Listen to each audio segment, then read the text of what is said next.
Hello and welcome to another episode of Who Knew in the Moment, the podcast. I'm your host, Phil Friedrich, and today I'm honored to have Adam Kroener with me. Adam is the founder of the alcohol beverage Carbliss, and one of the things that I'm really excited about in his story today that we're going to get a highlight is how you take having an idea and you turn it into a reality. I think so many of us, we have an idea, but we don't take the action to actually make it happen. So Adam, thanks so much for being on, my man. Hey Phil, thanks for having me on. I'm excited to be here. You betcha. So to kind of kick off your story, you grew up in the Midwest, and I think one of the things that the Midwest is always known for is a solid work ethic. Growing up, were there any childhood jobs you had or any tasks that, a parent or a grandparent gave you to help you embrace that? Oh gosh. Actually my first job was I was 12. I always wanted things. And a buddy of mine was working at a farm. Yeah. He quit and he was talking about it like in front of my parents. And I think my dad was like, "Oh, Adam could stand to go to work," and kind of ignored it. And that guy that owned the farm actually called. And he's like, "Hey, like, do you want to work?" And I was like, farm's not my thing. But I think I started working there about a week or two later. Shoveling crap, as they would say, and feeding calves. Yeah. But honestly, at the age of 12, it was very cool. And then once I bought my first, made like $300, and I bought this Kenwood stereo. I will never forget it. It was blue and silver, and man, it was a really crazy like reward system of being 12 and having these dollars. But super Midwest to be on a stinky farm. Yes. Now, as you grow up and you're, kind of going through the school route, eventually you decide that heading to the Army is something that you're going to do. So talk a little bit about, the decision to go to the Army and the attraction to make that, a career or vocational move. Yeah, my choice to join the Army is a lot less patriotic than most. I was really enticed by the $10,000 bonus that I could get. And originally I wanted to do infantry. This was, at a good point during the Iraq war. So I was 17. My dad wouldn't sign for that. And my recruiter said, "Hey, well, this has got the bonus, and these guys play a lot of Xbox on the weekend for drill." So my dad was like, "Yeah, I'll sign up for that." And that began that career. So I did split op, where I went to basic training after my junior year, and then came back, graduated, and then I went to my advanced individual training, and then a few months later shipped off to Iraq. So, talk a little bit about going into the military. Talk about discipline and creating, routine and breaking someone down to build them up into, what they need to be to, serve a country. So, talk a little bit about that experience for you. Oh, well, I very much had my head proverbial as far up my what as I possibly could.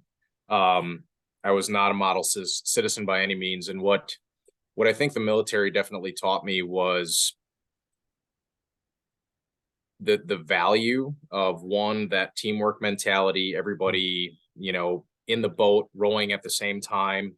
And really the benefit of having standards and operating procedures and expectations. Yeah. Because in life, whether it's marriage, friendship, or business, 99.9% of times when there's disappointment, it's due to over expectation without saying it.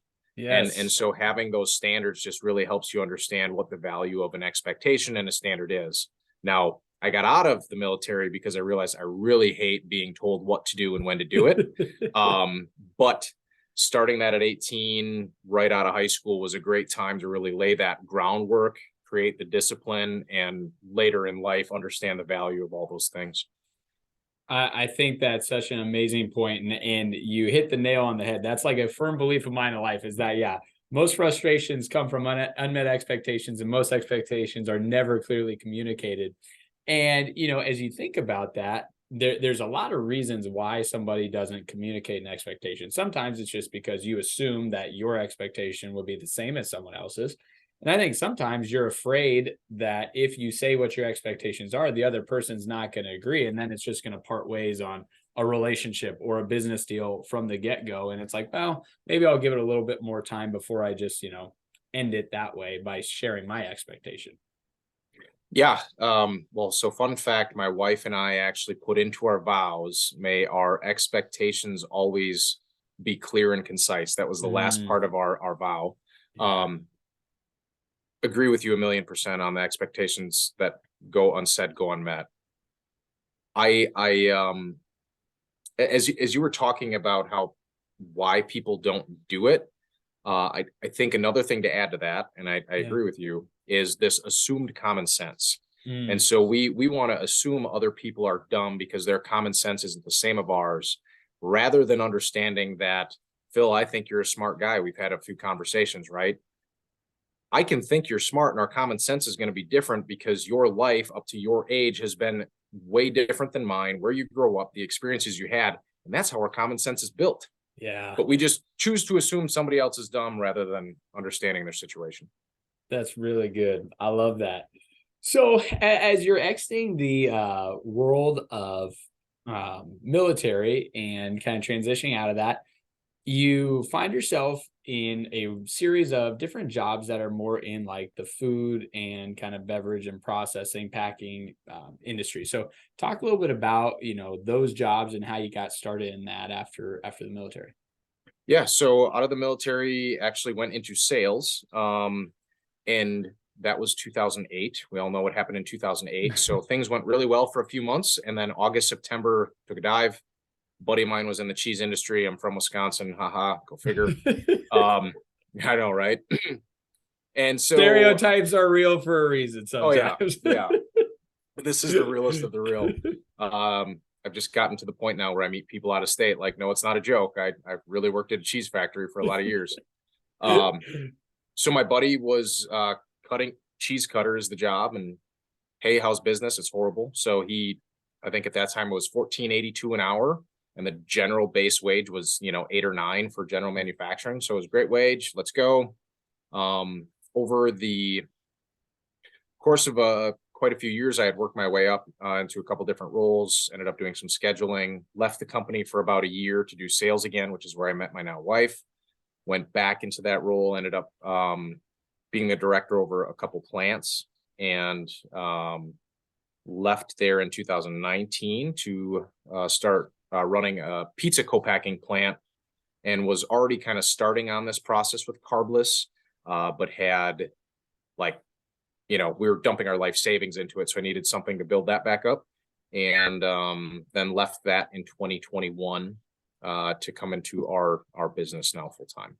Yeah. And that really was the benefit. I think being in that co-packing space, when a consumer goes to Walmart or a Kroener, or you got Hy-Vee's out by you, and they look at the name brands on the shelves, a lot of those are the store making the brand. So when they're Mm, doing cheese, when they're doing soda pop, when they're doing chips, they don't have a plant making chips just for their store, right? They go to a yeah. private label. So when we had this liquid that we created that is now carbless, I'd say most people would assume, oh, I got to build a plant. I got to buy a building. I have to buy a bunch of machines. I got to hire people.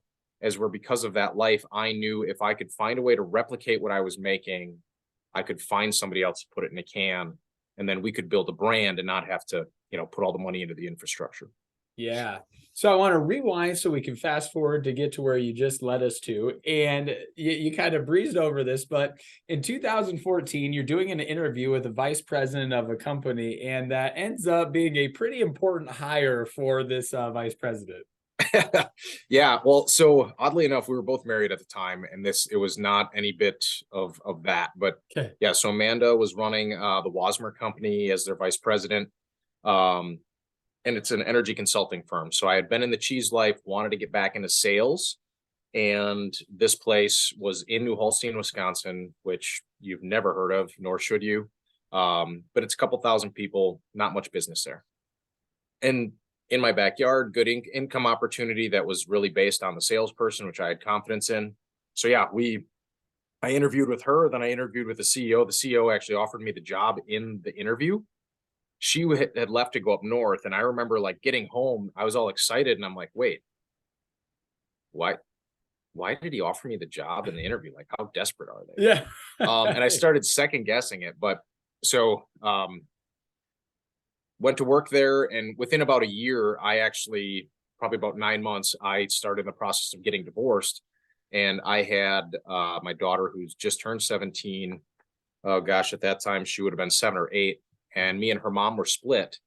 And so now she was at my house. I was traveling a lot, and basically she didn't want to come over anymore because dad was never home. So I got in contact with that cheese company and said, hey, I'm leaving this company. Are you interested in having me back? And they actually made a job for me. And maybe 6 months after I left the company, divorce was all done. I started like pinging Amanda. She'd entertain me a little bit, and then she'd ghost me for like 2 months. And then September of 2016, she asked me to go to lunch, dinner actually, with some fellow workmates. Came back, we were sitting in my little porch, and she literally looked at me and she's like, yeah, so we should date now. And I was like, okay.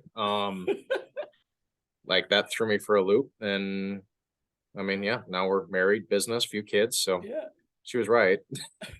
Well, persistency at its finest, it sounds like, Yeah, she's a very pointed, persistent person. Yeah. Now, I want to highlight, your decision in regards to, hey, my daughter was at a point where I was traveling too much, where she really didn't want to come over anymore. And so I made the decision to transition. So really I could spend more time with her and be around. I think, so frequently we start to, put business and career success ahead of all else, right? And once again, I'm not saying that's wrong, but for you, it was, hey, my priority is not necessarily that. My priority is my daughter, and I do want to have career success, but she comes first, and I want to find the job that can allow me to develop that relationship. So talk a little bit about just making that decision, because someone here listening is a parent, and they're struggling to be there for their kids and maintain the career that they're trying to create for themselves. Well, it actually goes back a little bit further. So when I was at the cheese factory, I kept getting promoted, and then my hours were more at night. And so I was making more money, hourly positions. I'd soak up the overtime. And so towards 2012, I was working 5 p.m. to 1 a.m. And my daughter was 6 at the time. So I think that was towards the end of kindergarten. This position opened up to do scheduling.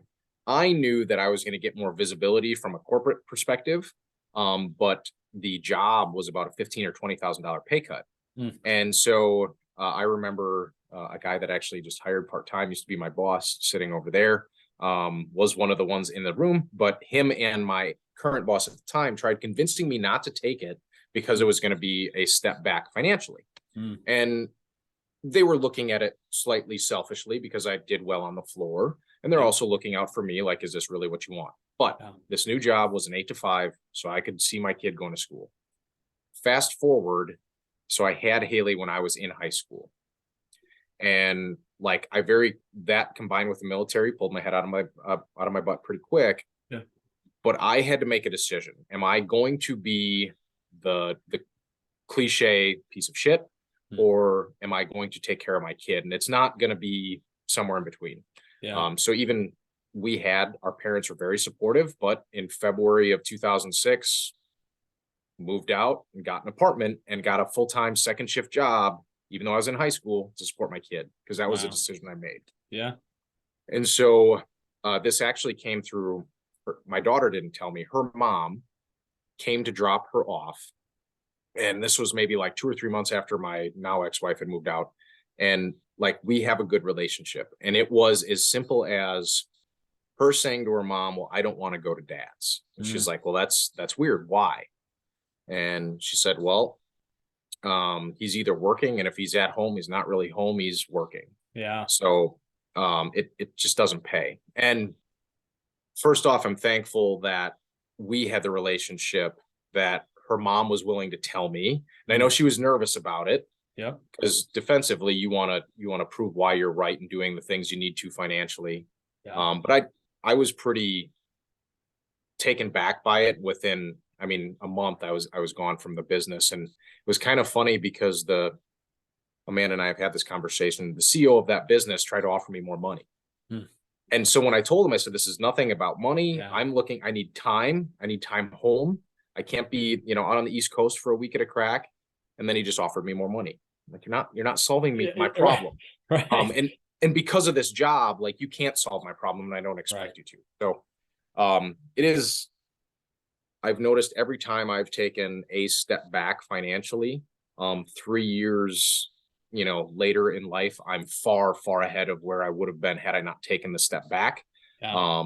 But I don't think there's a whole lot of people who are willing to do the risk management of 3 to 5 years. It's not going to be where I want it in a year. So my impatience says I'm just going to stick out with what I don't like.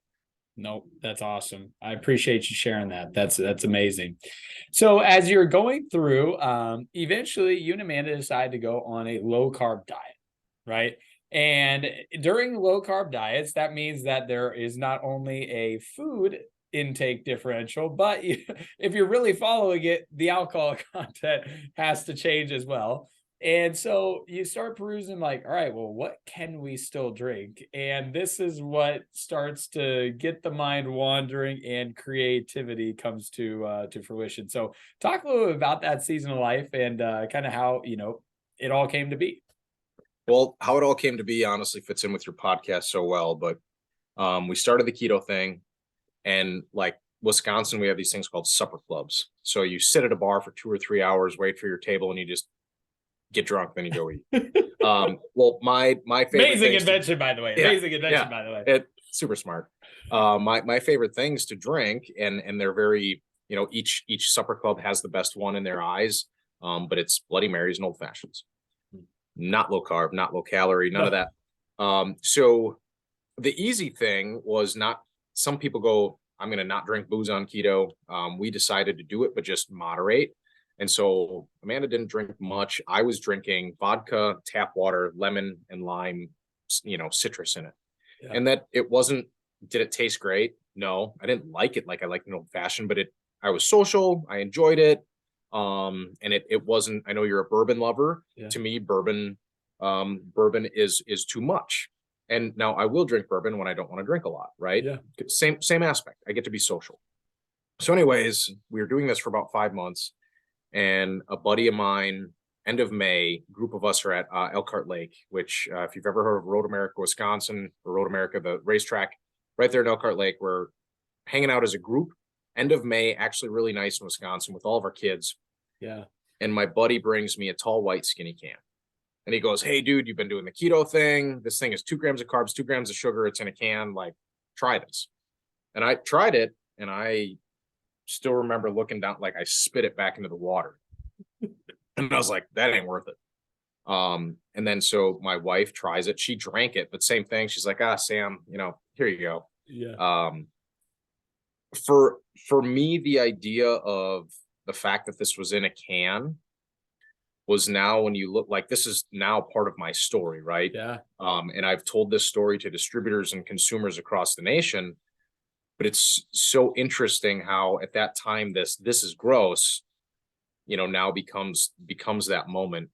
Very quickly, I started making, like, well, somebody's doing this in a can. I started making what is now our lemon, but is a vodka lemonade.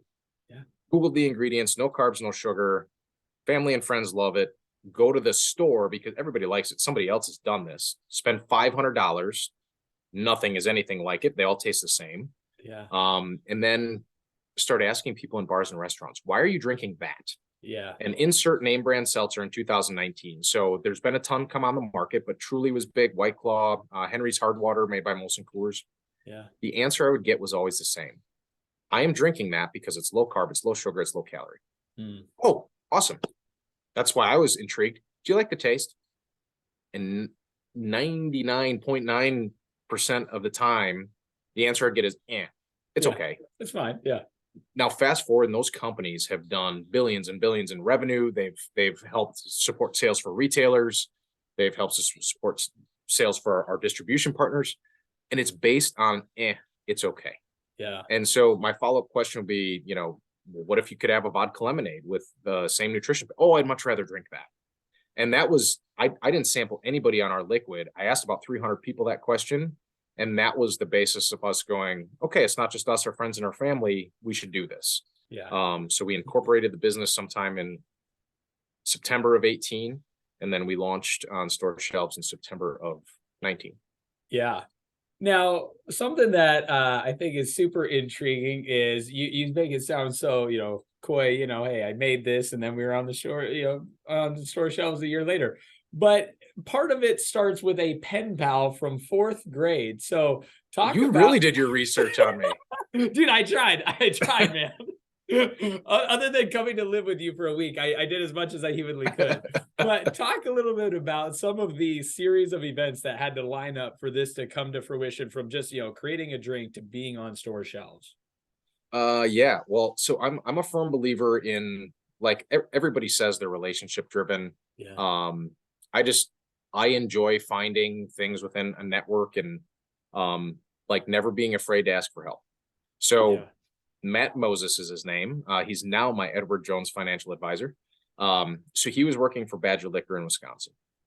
And him and I started talking in October, about a month after we started this formulation process. He's telling me some comparative brands. He's like, they're really not working. Like, this ready to drink space isn't panning out.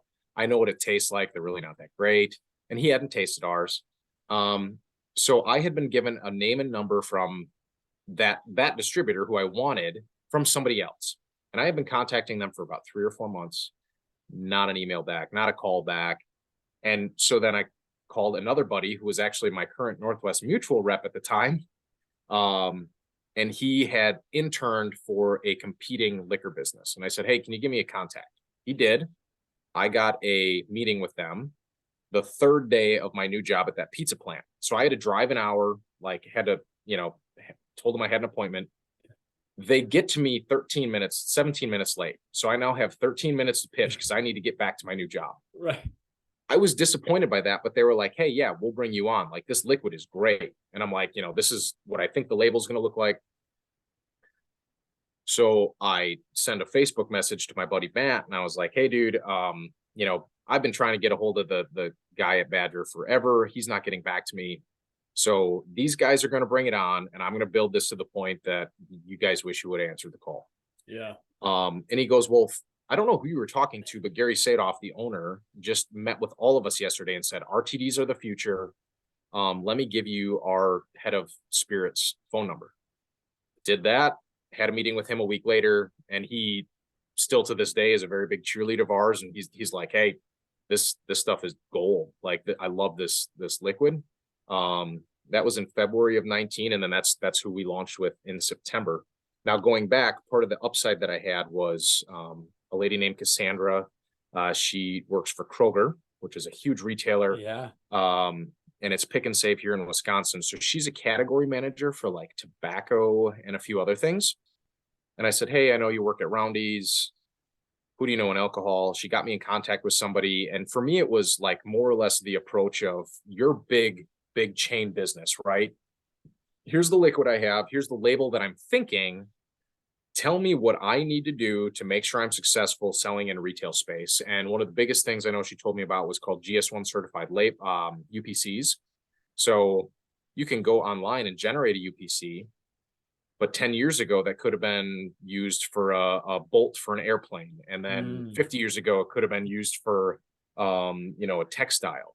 Yeah. And if that's intertwined within Kroger's system and they have a recall or withdrawal, it gets so confused. GS1 basically guarantees it's the only time it's ever been used. And then I took some of the feedback that she had. And at the end of the meeting was, is this a liquid something you would want to carry? Well, yes. So the beneficial piece is when I go to both of these distributors, I've now got one of the biggest retail spaces in Wisconsin, and the buyer is interested in taking the liquid once we get it in a can. So like, we were able to sell the middle piece. We were able to sell the end piece, I guess, to verify and get the middle piece. So yeah, it's been a long journey, but a fun one for sure. Yeah. Now, to your point, you said, hey, from the outside perspective, you would imagine, man, I've got to build this huge distribution place. I've got to buy, all the different equipment to produce this. But really, what I needed to do was be a master sales and marketer of what Carbliss is going to be, because the production happens elsewhere. Now, within that, though, obviously you are the creator of the drink, but then a mass scale is a much much more difficult way to make a drink, I'm sure, than cup or a glass at a time. So talk about, pairing up with, the, I guess, I don't know what you'd call the person, the brewmaster, whatever it is that actually creates the cocktail and goes through that process. Yeah. So it's very intriguing. We when we formulated the business in September of 18 was actually when we decided to work with this company, and it's out of California called Sovereign Flavors. Hmm. So I couldn't figure out how to get this thing into a big batch without buying mass big ingredients. I literally Googled, how do I bring my beverage to life? And multiple things come up of, you pay us 5 grand, 10 grand, 20 grand, we'll make you a formula. A lot of times they might make you the formula, you still don't own it. Yeah. So we vetted out a few companies in this place. They sell us our extracts, so the flavorings for the drink. And their whole thing is you sign this contract, we'll give you R&D time, and then we'll make a drink.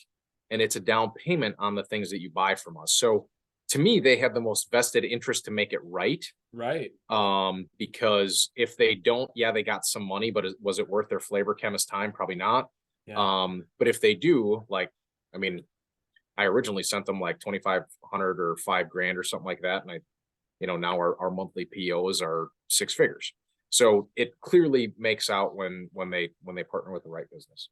But that was challenging because I had all the ingredients that I was making. I measured it out so I could have a 5% product, which is about an ounce and a half in a 12-ounce can of 40% vodka.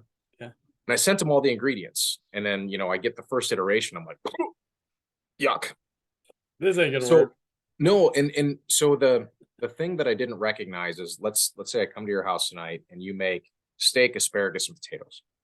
And I'm like, oh my God, this is the best I've ever had. I need my wife to make this.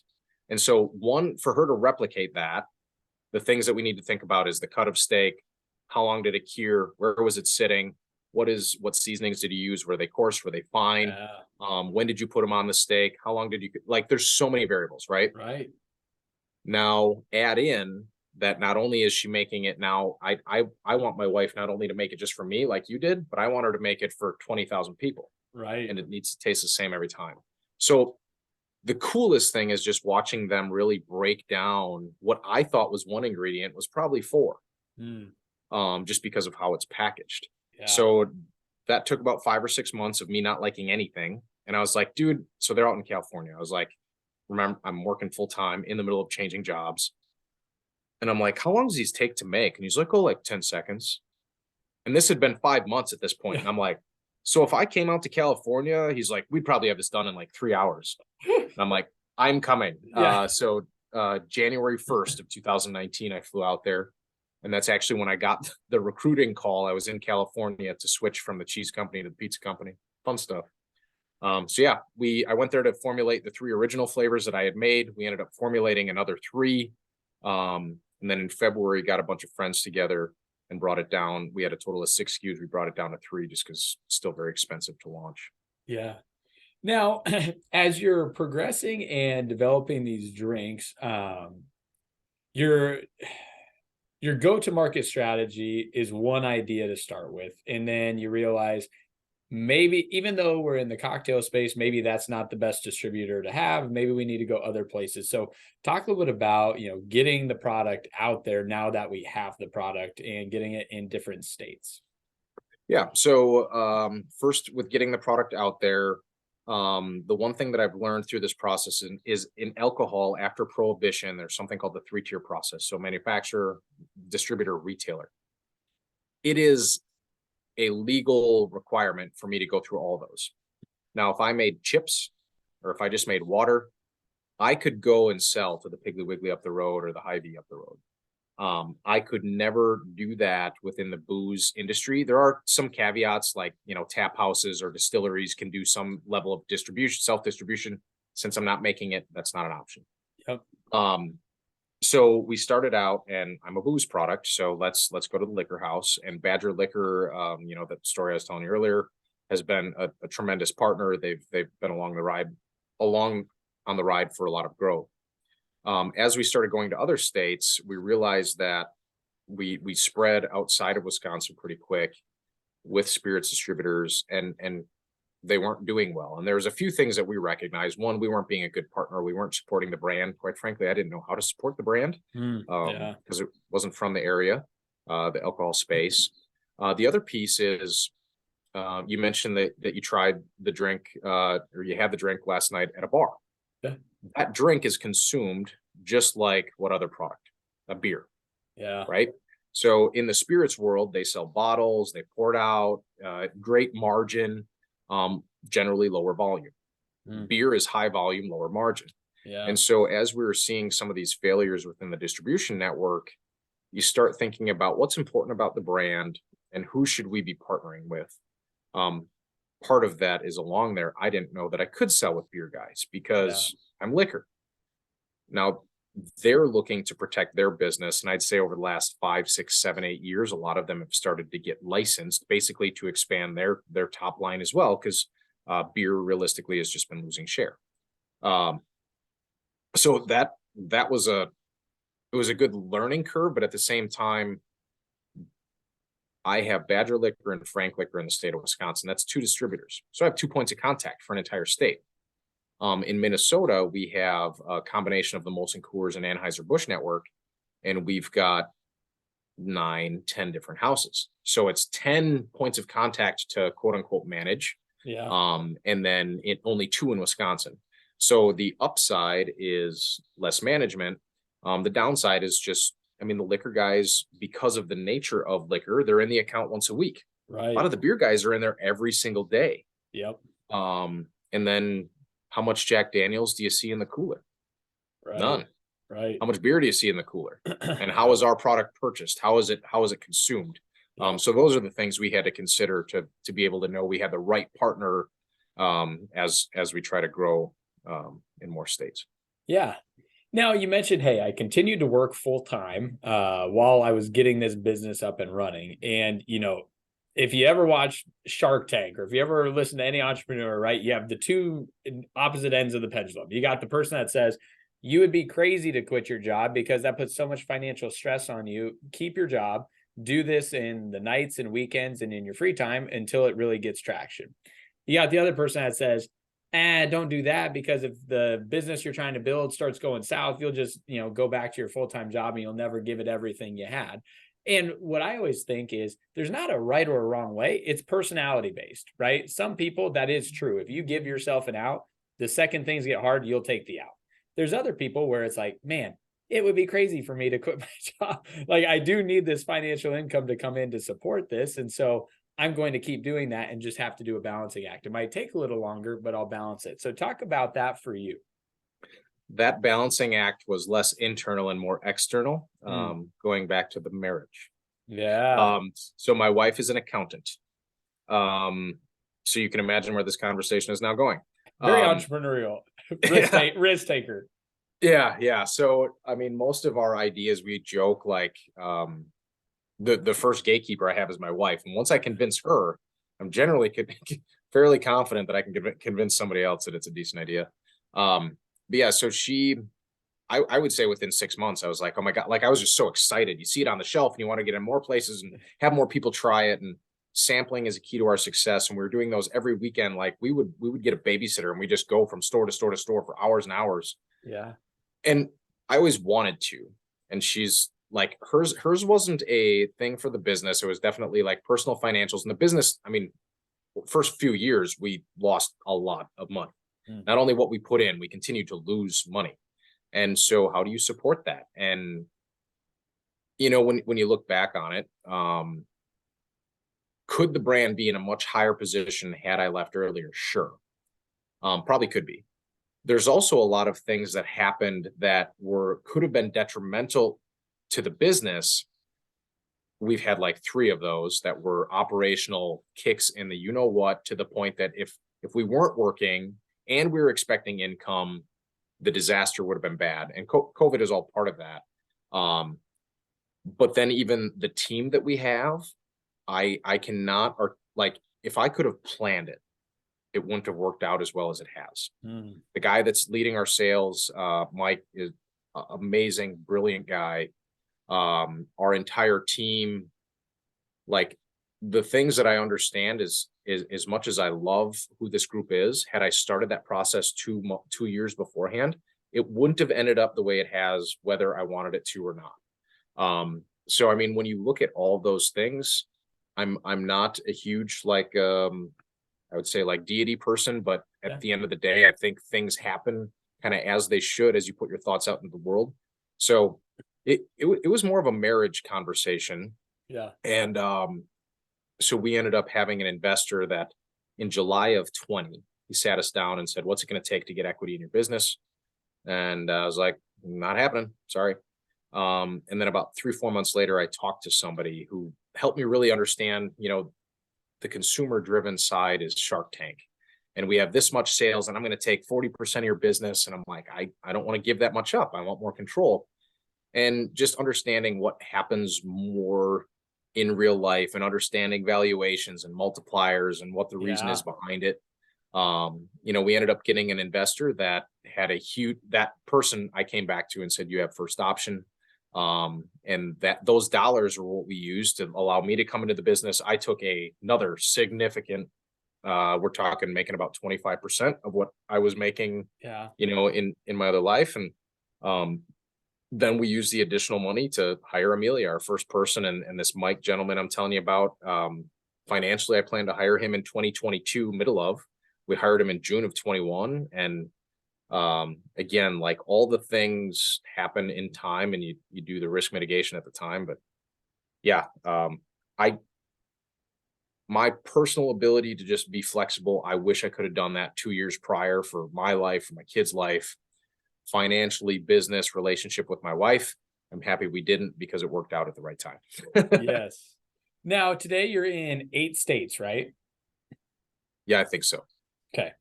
And outside of that, we were talking a little bit before this, and you had just mentioned just how rapidly you're growing and how much or how many sales you're having compared to the year before. So just talk a little bit about, rapid growth like you're seeing, year over year. Well, I'd say we're doing it different than most. My favorite quote has become, "We are a mile deep and an inch wide," Yeah. rather than an inch deep and a mile wide. And Mhm. so in this, when you start to explain the business world of booze and regulation, people start to ask you, like, for some reason, they know to ask the question, "How many states are you in?" Yeah. And when you start out, I realized it was almost this pride thing of, "Well, we're just in Wisconsin," Mhm. right? And because I had to say just in Wisconsin, it was like a kick on my pride that I didn't realize at the time. So then you want to go grab more states. Yeah. And then they order a truck, and then it helps your P&L for that month.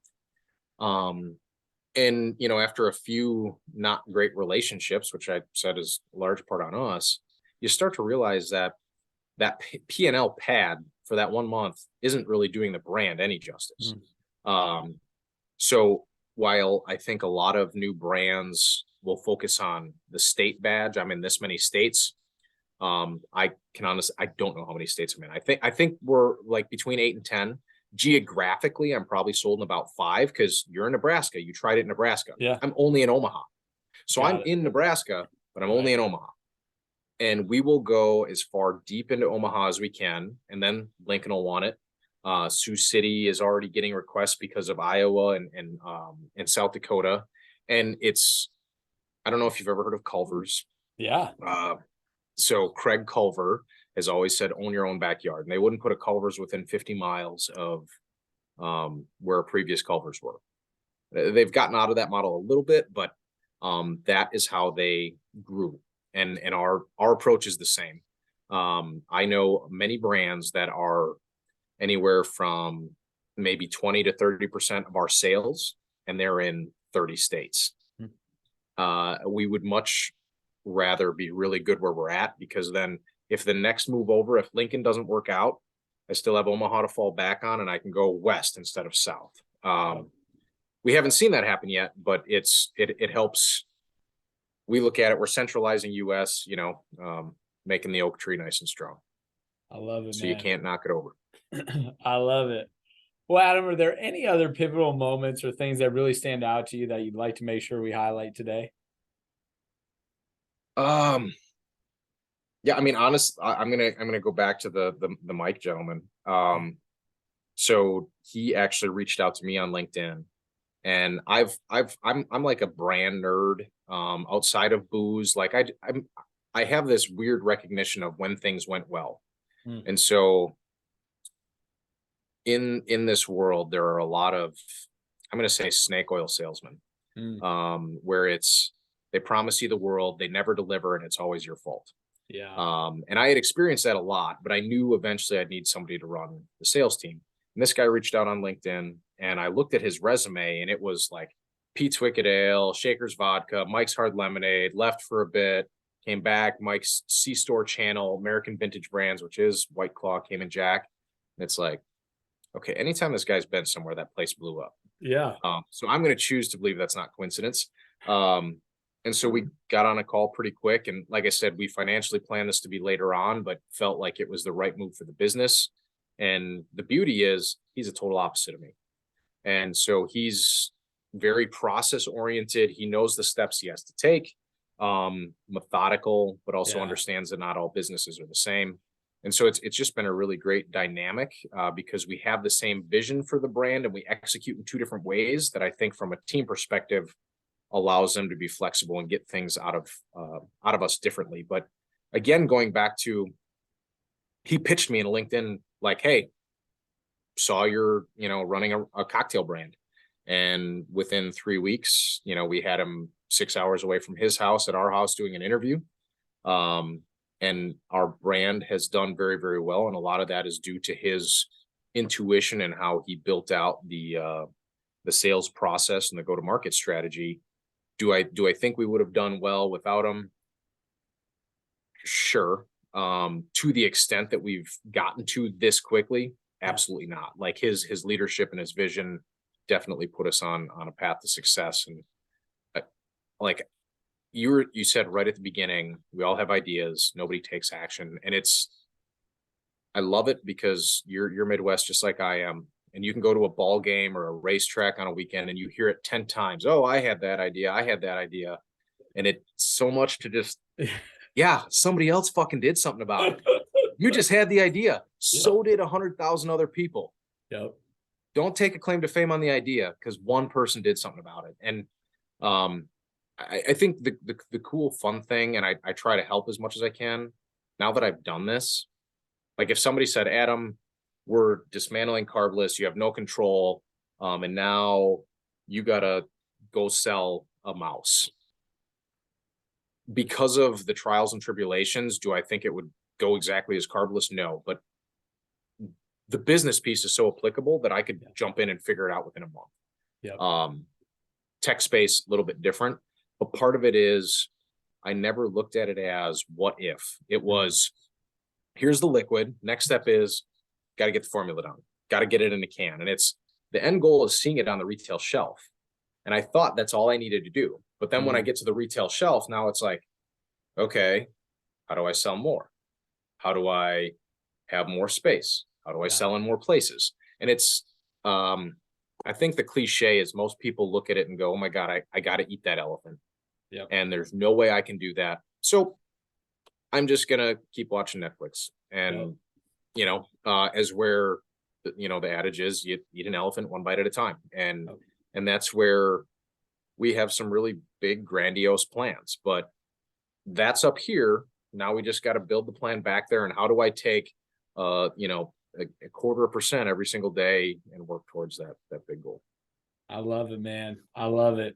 Well, Adam, I want to say thanks so much for being on today and just sharing your story and all the pivotal moments that have led to where you're at. And just excited to continue to watch the journey, and can't wait to have you back on here in 2 years and see how much bigger the business is, and how many more stores we're in and how many more flavors we have.